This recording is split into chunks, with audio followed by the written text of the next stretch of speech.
Morning everyone. Today आज हम एक चैप्टर पढ़ने वाले हैं, वो है सरफेस एरिया वॉल्यूम। तो अब पहले मैं आपको अपनी टीम मेंबर्स से मिलाती हूँ। सबसे पहले मैं दीवा राठौर और मेरी दो टीम मेंबर्स हैं, कौशिकी और चिंकेश। तो अब हम बात आती है हमारे चैप्टर्स की। तो टॉपिक जो हम इस चैप्टर में कवर करने वाले हैं, सबसे पहला व्हाट इज सरफेस एरिया।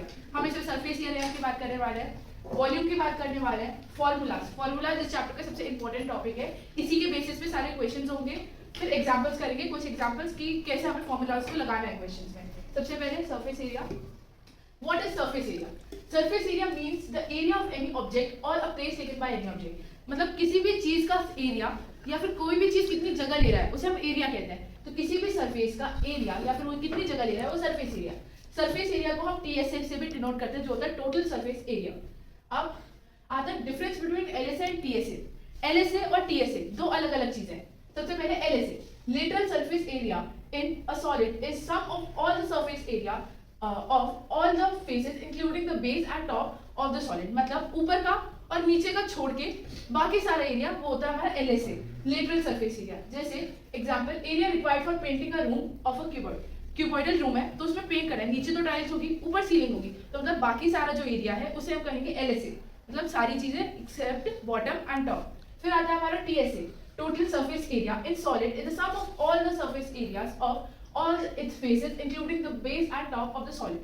मतलब इसमें हम टॉप और बेस दोनों को इंक्लूड करेंगे। LSA में हम टॉप और बेस को एक्सक्लूड कर रहे थे और इसमें इंक्लूड करेंगे। हमारा नेक्स्ट टॉपिक है वॉल्यूम। वॉल्यूम क्या चीज है? Volume means the capacity of anything of any object to hold anything. मतलब किसी भी चीज की कैपेसिटी की, उसके अंदर कितनी चीजें आ जाएंगी, वो उसका वॉल्यूम होता है। ठीक है, अब हम जो मेन चीज है इस चैप्टर की वो है फॉर्मूला, मतलब इस चैप्टर की जड़ वो है फॉर्मूलाज। सबसे पहले क्यूबॉइड। तो क्यूबॉइड का जो कर्व सरफेस एरिया है, मतलब टॉप और बॉटम को एक्सक्लूड किया। LSA को CSA भी कहते हैं कर्व सरफेस एरिया। तो वो है 2HL + B, 2HL + B।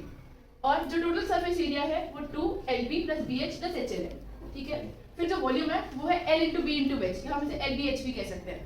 उसके बाद क्यू के हमने इस साइड को हमने A डिनोट किया है, तो इसका जो कर्व सरफेस एरिया ये LSA 4² total surface area 6² volume है AQ। राइट सर्कुलर सिलेंडर मतलब यहाँ पे आप देख सकते हो ये एंगल है जो 90 डिग्री का बन रहा है, इसलिए हमने इसे राइट सर्कुलर सिलेंडर का है। Curve surface area 2πRH, total surface area 2πr + H, और हमारा वॉल्यूम है πr²H। फिर आता है राइट सर्कुलर कोन, इसे भी हमने राइट इसलिए कहा, यहाँ पे एक एंगल 90 डिग्री बन रहा है। उसके बाद इसका curve surface area πRL, total surface area πr L + R। फिर वॉल्यूम है 1/3। जो है वो हमारी है स्फीयर का कर्व सरफेस एरिया है 4πr²। अब इसका टोटल सरफेस एरिया और कर्व सरफेस एरिया सेम ही है, क्योंकि हम इसमें कोई भी हमारा टॉप और बॉटम एक्स्ट्रा नहीं है जिसको हम एक्सक्लूड करें, और इसका वॉल्यूम है 4/3 πr³। फिर आता है हेमिस्फीयर मतलब स्फीयर का आधा जो बोल होता है हमारा, उसे हम हेमिस्फीयर कहते हैं।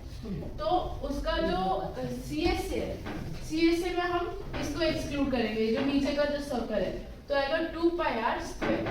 टोटल सरफेस एरिया में हम इसे भी इंक्लूड करेंगे, जो आएगा 3πr², और वॉल्यूम है 2/3 πr³।